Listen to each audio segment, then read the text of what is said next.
What's up, everyone? My name is Joab. How y'all doing today? So it's March 4th, which means that snagging season here in Missouri is right around the corner. March 15th is currently beautiful outside, and today I want to show you how to tie up and set a snagging rig with tying hooks and the weights, and also go over some different size hooks and weights for whether you're throwing from the bank or whether you're trolling from a boat.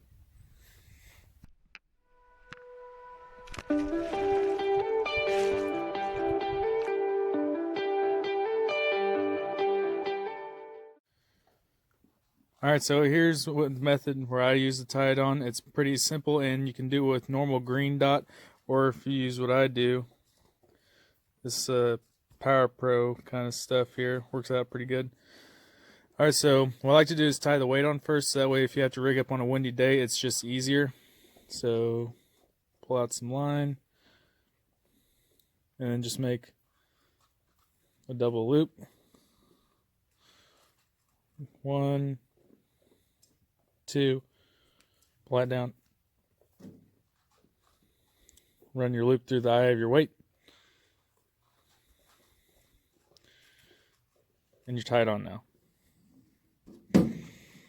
Alright, next thing you do for space from the bottom hook to the weight, I usually go some kind of like that there. So make a loop in your line, run it through the eye of the hook, around the 3 points. That's good. Alright, now here's the part that people kind of get lost on. You make a bunch of half hitches going down the shank of the hook. Do 3. So there's 1 and 2.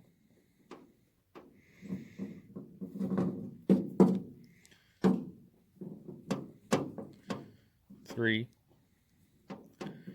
And here on the hook, you got this one part right here that's welded together versus the 2 on the back there like that. So at this point, what I like to do is do a couple half hitches on those back 2 barbs. And there you go. This hook is tied on and ready for snagging.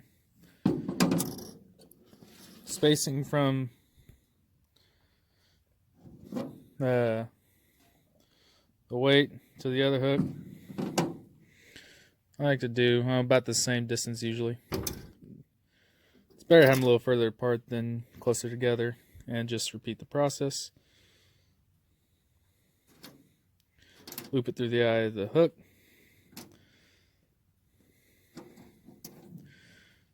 Half hitches, 1, 2, and 3.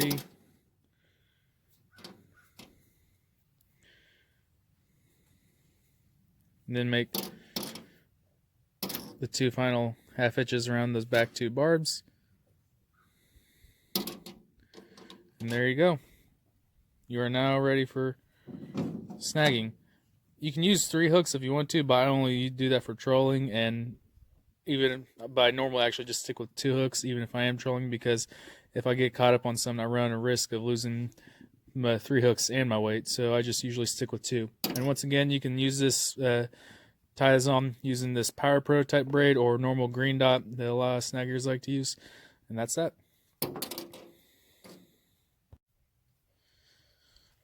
So one final thing I like to do before I start fishing is treble hooks. They have kind of just pointed inward a little bit. So what I like to do is take a pair of pliers or just the weight itself and just bend the hook open. So that way it gives you a little better chance of snagging a fish. Not a whole lot, but it does actually, I think, helps out a little bit. So just pry the 3 hooks open, make sure you don't smash your barb down, and then you're good to go. Alright, so when it comes to hook sizes, I like sticking with the smaller ones right here. I think that's 10-aught, I don't remember off the top of my head, but that's just kind of like a comparison. You can see how it fits in my hand. And the reason why I like these smaller hook sizes is because when you go snagging, every once in a while you do catch a smaller size spoonbill, and if you're using these bigger ones like this, or as I like to call these gaff hooks, if you're using a size like that and you hook into a small baby spoonbill, you do have a chance of actually killing it from just hooking it with such a large hook. And so I like just sticking with that. Teach their own. If you think that's really going to help you catch a fish or not, go right ahead. But like I said, I like sticking with these things here just in case I do hook into smaller fish. All right, now, so when it comes to throwing, what type of weight you're going to use, how heavy it is, that can depend on how deep you're fishing and also how strong the current is. What I like to use for throwing is mainly 5s and 6s. I can use a 4 weight if they're running more, the fish are shallower than usual. Paddlefish like to stay on the bottom, but that's not always the case. But usually 5s and 6s. I will run a 4 if that's what the situation calls for, or if I'm throwing a rod with a pretty flexible tip. 8's the absolute heaviest I like to go when it comes to throwing weights. Usually I actually use that when I'm trolling, but I will throw one if I have to when I'm fishing off the bank. All right, now when it comes to trolling, usually you got 10s, 12s. You also have 14s, but I don't have one of those right now. And you also got 16 ounce. 16 ounce, a full pound weight. But I really don't find those to be absolutely necessary.